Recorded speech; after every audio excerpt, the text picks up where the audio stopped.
So children, in the last video I have covered with you the basics of how you will be converting from decimal to hexadecimal number system. So in this video what I will be doing that I will be providing you some more examples to solve, or I will be solving some of them on the board and you have to understand the concept.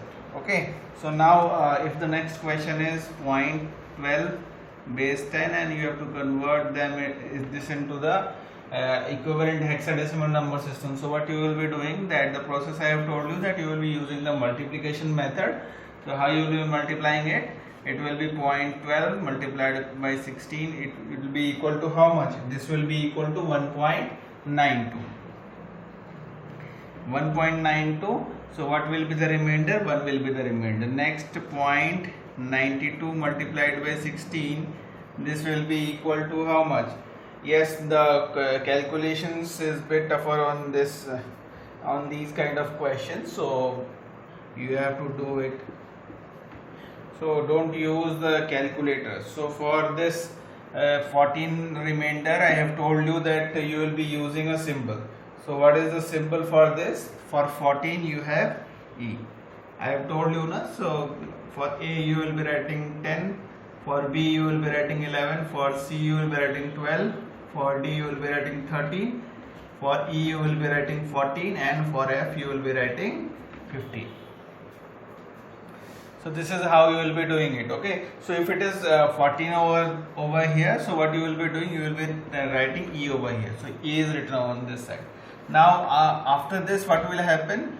This fractional part is still there, and suppose the question is given that you have to calculate it up to 5 decimal points.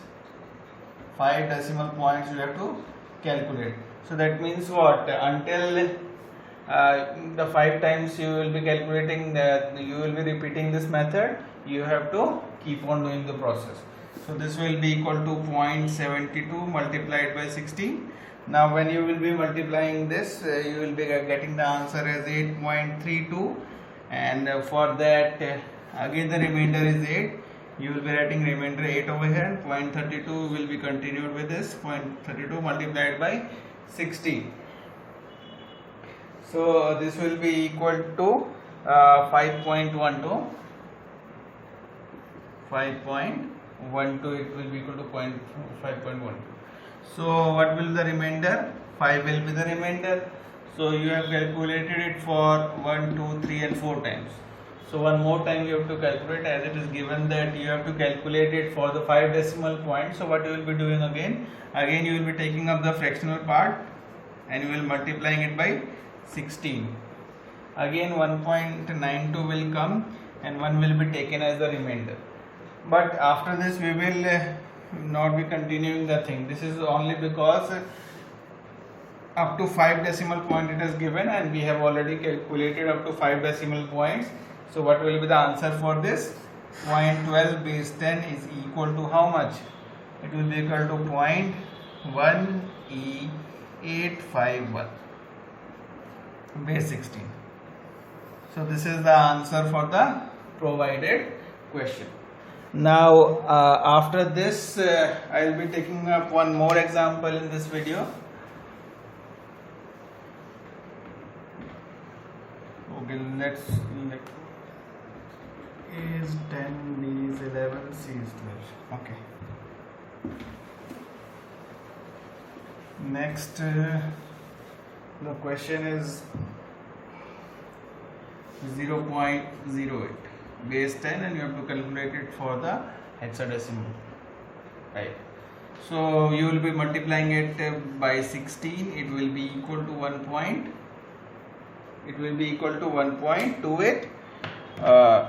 1.28. 1 will be the remainder. Next it will go from 28 into 16. 28 into 16, when you will multiply 28 into 16, it will be equal to 4.48. 4 will be the remainder. 0.48 multiplied by 16.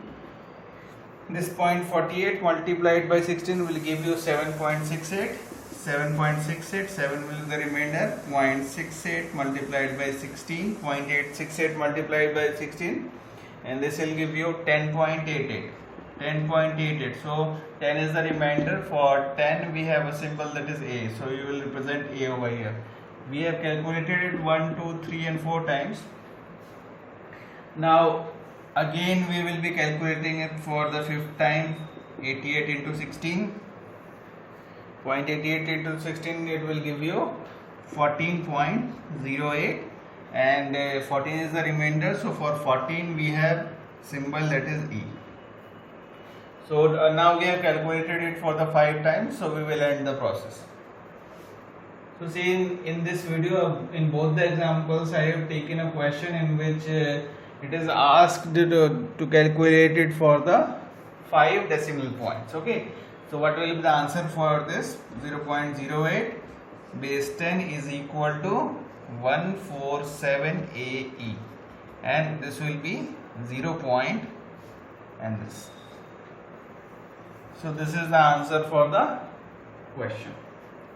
Okay, so in this video also I have covered with you 2 questions. In the next video also I will be giving you 2 more questions. But what you can do, that if you have understood the concept, you can just pause the video at the very start and you can solve it yourself, and later you can verify your answer with the video. So that's it in this video.